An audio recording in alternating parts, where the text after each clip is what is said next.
سامنے لے کے آتی ہے۔ تو جو میں عمران خان صاحب کی پیشن گوئی کی بات کر رہا تھا، وہ عمران خان صاحب آپ کو یاد ہوگا کہ جب وہ عدالتوں میں آتے تھے تو وہ مسکراتے تھے، اپنی مخصوص مسکراہٹ جسے دیکھ کے دنیا کے ہزاروں لاکھوں لوگ جو ہے وہ خوش ہو جاتے ہیں۔ وہ کہتے تھے کہ جب یہ عدالتیں مجھے کیا انصاف دیں گی، یہ تو خود اپنے لیے انصاف نہیں لے سکتی۔ عمران خان صاحب نے کہا عدالت میں بیٹھ کے کہ یہ مجھے کیا انصاف دیں گے، یہ تو خود اپنے لیے انصاف یہ ججز نہیں لے سکتے۔ تو ان کی بات درست تھی اور ان کی تمام باتیں درست ہو رہی ہیں۔ انہوں نے جتنی باتیں آج تک ہمیں بتائی ہیں وہ سب درست ہوتی چلی جا رہی ہیں۔ تو یہ آپ دیکھیں کہ میں اکثر ایک بات کیا کرتا تھا الیکشن کے بعد سے، یہ جو 8 فروری 2024 کے فارم 45 اور 47 والے الیکشن ہیں، کہ سلمان اکرم راجہ جیسا ایک پڑھا لکھا بندہ جو لیکچرز بھی دیتا ہے، جس کی بیگم صاحبہ بھی ایک پڑھی لکھی خاتون ہے، وہ بھی لیکچرز دیتی ہیں، ایک کیا کرتے ہیں نامور وکیل ہے، ایک پائے کے وکیل ہے، سپریم کورٹ تک میں پریکٹس کرتے ہیں جو کہ پاکستان کی سب سے بڑی کورٹ ہے، وہ اگر اپنے لیے انصاف لینے کے لیے در در پھر رہے ہیں، لطیف کھوسہ جیسے کو انصاف نہیں مل رہا اور ان کو پکڑ کے اٹھا کے جو پولیس کی گاڑی میں پھینک دیا جاتا ہے، تو وہاں پہ یہ عام عوام کیا گاجر مولی، یہ ان کی کیا اوقات ہے۔ تو دوسری طرف اب معاملہ یعنی کہ سلمان اکرم راجہ، لطیف کھوسہ، اعجاز بٹر ادھر سے نکل کے معاملہ 6 ججز پہ پہنچ گیا، جو 6 ججز اپنے لیے انصاف نہیں لے پا رہے، اور وہ کبھی اسلام آباد ہائی کورٹ کے چیف جسٹس سے بات کرتے ہیں، ان کو خط لکھتے ہیں، وہ ان کی سنوائی نہیں کرتے، پھر اپنے سابق جو چیف جسٹس تھے سپریم کورٹ کے عطا عمر بندیال، ان سے ریکویسٹ کرتے ہیں، ان کے پاس کوئی حل نہیں نکلتا، وہ ان کی مدد نہیں کر پاتے۔ اب موجودہ چیف جسٹس سے وہ رو کے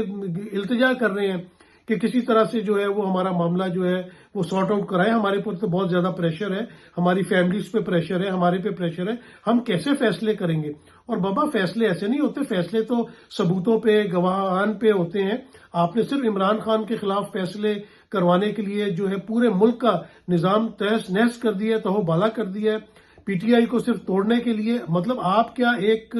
سیاسی جماعت بن گئے ہوئے ہیں یا سیاسی جماعت کے اعلی کار بن گئے ہوئے ہیں؟ اور ججز جو ہیں وہ اب دیکھیں کیا چیف جسٹس صاحب کرتے ہیں، کیونکہ مجھے تو نہیں ایک بات سمجھ آتی کہ جو آپ کی جوڈیشل کونسل ہے اس کے سربراہ بھی چیف جسٹس ہوتے ہیں، ویسے بھی چیف جسٹس ہوتے ہیں، تو چیف جسٹس ہی اگر ہر جگہ بیٹھے ہوں گے اور وہ بلے کی طرح فیصلے کر رہے ہوں گے، یا انٹرا کورٹ اپیلیں جس طرح ہوئی تھیں ان کے بارے میں جس طرح انہوں نے فیصلہ کیا، تو پھر انصاف کدھر سے آئے گا؟ میرے خیال سے یہ تمام معاملات جو ہیں یہ ان کو ری وزٹ کرنے کی ضرورت ہے، تاکہ جس طرح آپ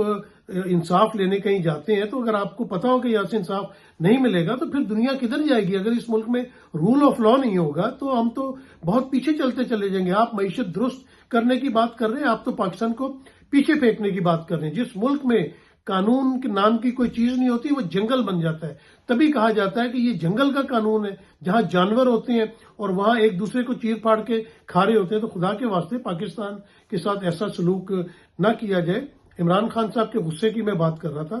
عمران خان صاحب کے پاس بہت سارے پیغام لے کے جائے جاتے ہیں، الیکشن سے پہلے بھی لے کے گئے، الیکشن کے بعد بھی جا رہے ہیں، لیکن اب وہ اس بات پہ بہت غصے میں آ جاتے ہیں جب ان کے پاس کوئی اس قسم کا ڈیل والا معاملہ لے کے جایا جاتا ہے، کیونکہ وہ کہتے ہیں میں ڈیل کے سخت خلاف ہوں، میں اپنے بیانیے پہ کھڑا ہوں، میں اپنے بیانیے پہ کھڑا رہوں گا، میں اپنی جان دے دوں گا، لیکن میں پاکستان کے مستقبل، پاکستان کے نوجوانوں کے مستقبل کے لیے میں کبھی بھی ڈیل نہیں کروں گا۔ اور یہی وجہ ہے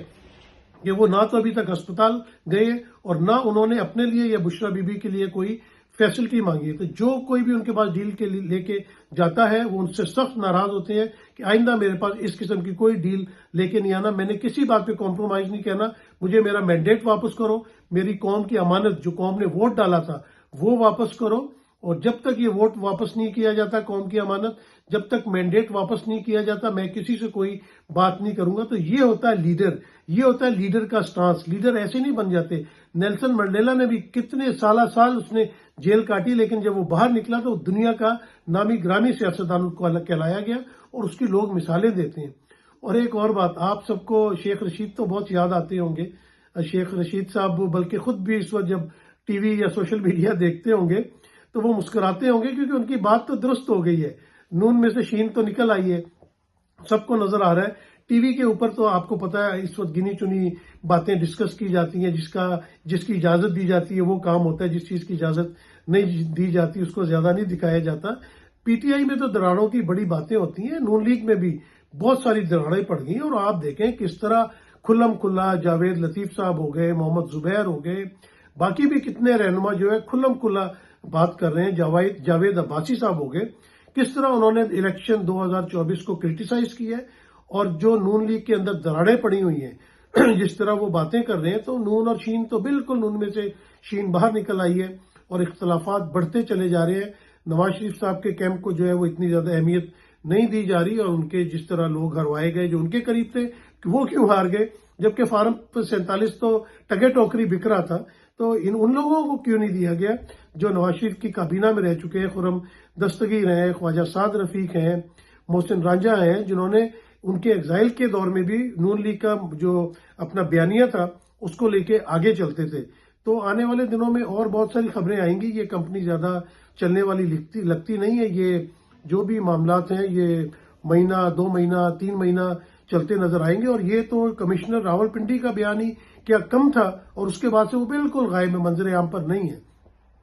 اور جو لوگ ایجنسیز کے اوپر الزام لگاتے رہے، ابھی وہ 6 ججز جو ہائی کورٹ کے انہوں نے بھی وہی الزام لگا دیا، تو ان کی تحقیقات ہونی چاہیے اور پاکستان میں اداروں کی سینکٹیٹی جو ہے وہ بحال ہونی چاہیے، کیونکہ چیف جسٹس کا اپنا فائز عیسیٰ صاحب بہت کہتے رہے ہیں کہ یہ الیکشن کمیشن ایک آزاد ادارہ ہے، ان کو اپنے فیصلے خود کرنے چاہیے۔ تو بھائی اسلام آباد ہائی کورٹ تو بہت بڑی ہائی کورٹ ہے، اس کو بھی میرے خیال سے اپنے فیصلے کرنے میں آزادی ہونی چاہیے اور ججز کے اوپر کوئی پریشر نہیں ہونا چاہیے۔ یہ بہت بڑا ایک ٹیسٹ کیس ہے، لٹمس کیس ہے چیف جسٹس آف پاکستان قاضی فائز عیسیٰ کے لیے۔ دیکھیں وہ آنے والے دنوں میں کیا فیصلہ کرتے ہیں، کیا ججز کو ریلیف ملے گا یا ان کی بات پہ کچھ عمل کیا جائے گا، اور اگر نہیں ہوتا تو پھر عوام کو کیا ریلیف ملے گا اس ملک میں۔ اجازت دیجیے، اللہ حافظ۔